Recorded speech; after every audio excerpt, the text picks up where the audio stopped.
로브나티 노이 마틱 짜도바 에밀리 미암나 돈바니 가이나 하이바 아동기 와칸다 칼란는 바 마나나버기 circumstance 마 마코이나 크리에이트 오르가 남는 돈바네나 코지 로위 머름디 가이기노 하이마 탐다 센터나 chief minister 팜 타도나 와레 로마 탐다 chief minister 시 팜 타도원 버네 하드나 미암나 마시디 롱네이 머름디 가이노다 마나 팜 타도게 하버시 미암다 라우톡테 캐비넷 마기 와타나람데 가람들 가이 마한데 델리 찰로가 델리 दगी समित पत्रा को मिशा मा नोटिस की इंचार्ज ने लोइना रलागा गवर्नर नाक्चंगा रिजेंट को को मिन लोई अदुना मसीगी पोरसे लेबनिना एकोई मणिपुर मियामना सिगुलबा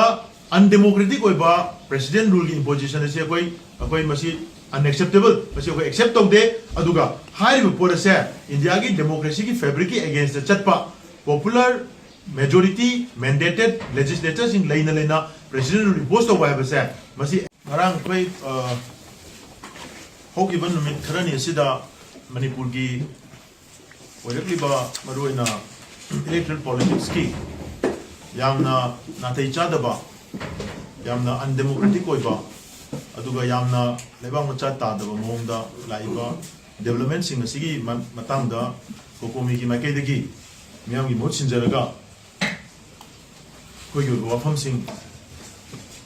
Ewa miyamda amadi mari lenaba singda thamjage haugiba February ki tang 8 da khanghaudana Manipur ki chief minister na kanaguma miyam amta tanaramdana Delhi da chaluraga Delhi gi adugumlaba central leadership unara matungda kari hainarino kamai hainarino kari phiyum da yanarino haiba sugang khangdana resign to re hadna Manipur governor da changjan raga resign to thokiba madui makha tarakpada mahut sinna ba BJP da absolute majority number line makoi maraktagi mahut sinna ba mi amasu mu tholokpa ngamdana pantharaga leraktiba madui matung tarakpada mu panthaduna leiriba adugi khudong jaba lauraga lengak semma ngamdaba mihut miyam gi leader khanma ngamdabagi na maram oiraga phibamne yaratadana torupani haiba taanana bagi damakta adumba thorang amagolena torpa man mongda ikhang khangodana assembly labs oikidore haibagi namada manipurda ngarang jangwairam india gi adumlaba government na india gi president na manipurda president rule impose tore hadana gazette notification tholopasi Manipur miyamgi wena masi khwaidagi hena laibok thiba aduga khwaidagi undemocratic oiba adumloba imposition am kakni haina kokomina lawi masi undemocratic oi haijabagi maramdi Manipur da huji miyamna vote thadaraga khangiba mihut masing chapchana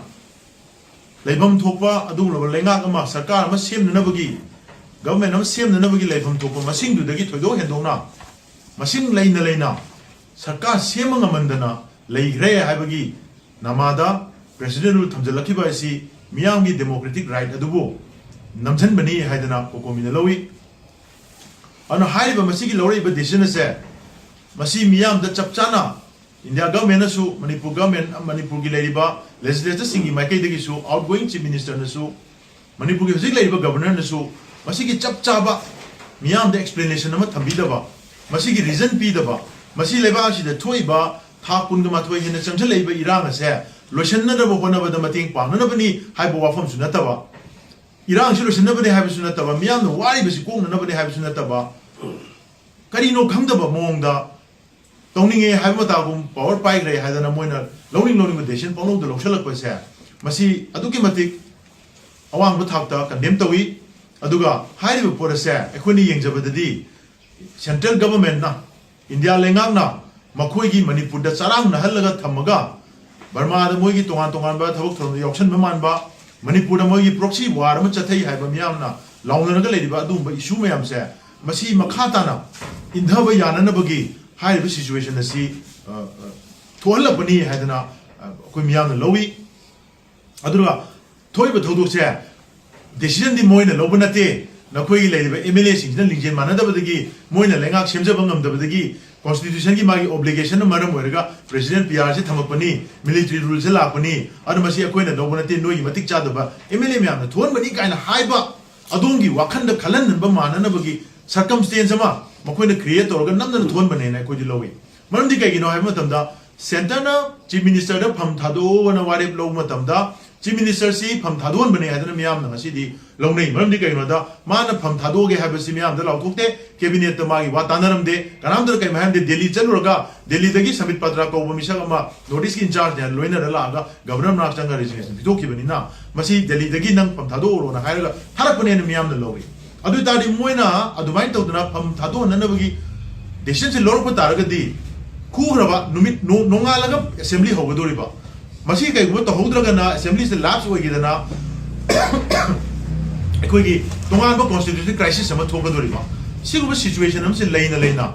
मकोइना मकुत्ता alternative chief minister अमा ओइबे आबा leader अमा मकुत्ता पाइदना chief minister अमा लौथोगा chief minister अमा propose तौननबगी recommendation याउदना हिंगना थादोरखिबसे मसी यामने इमेच्योर ओइबा डिसीजन अमा ओइजरगसु मसी डेलिबरेट एंड इंटेंशनली चथरकवा अदुम इंडिया गवर्नमेंट की प्लोय अमनी हादना कोई कोकोमिन लोई अदुनो हाइब पोचे मसी कोई मियाम की democratic principles अदुबु completely Masih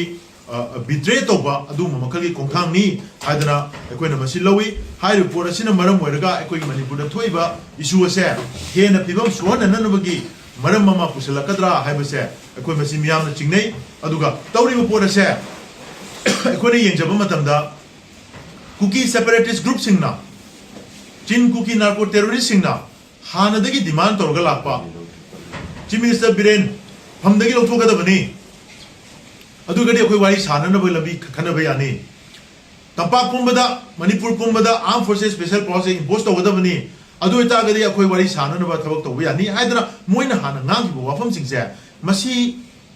endorse to man ba masi bu ngang na chalaga cookie singbu themna na ba cookie separatist singbu appease tong na ba hona ba man ba khongthang mu su yawi ha na koina lowe madu da na tana tampa ki adu lo ba makoina ngang na sana ba yade hari ba du mu kulai pai ba khoi ki khunga ko sing na ha sing lai ba mayam mai don mayam se makoi sing asi directly military control toction ba yana na ba gi adu ma ploy ma yawbra manung de yawbra ha ba se koi ko min chingnei adu na thamjalai ba president rule se Masih चुमनगी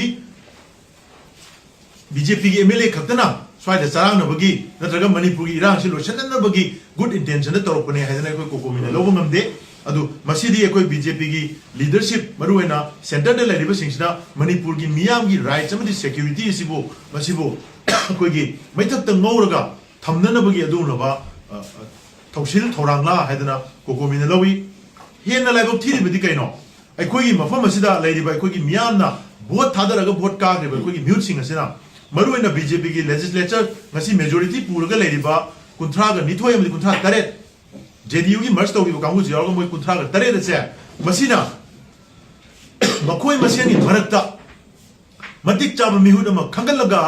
chief minister ने design तौग्रा मतुंगदा मखोई alternative leader अमा पुथोपा ngамदना ngasi फाउदा मोय मखन मखन अनि हुम थोना मोय केम तौरगा लै हाइदना ma'am ngangna रैबसे मसी मखोइना तौरिबा थांजलिबा खोंथांग असि मणिपुर मियामगी याइफननबा मणिपुर मियामगी खुदोंग चाननबा अमदि थोइबा इरांग असिबु लोशनबा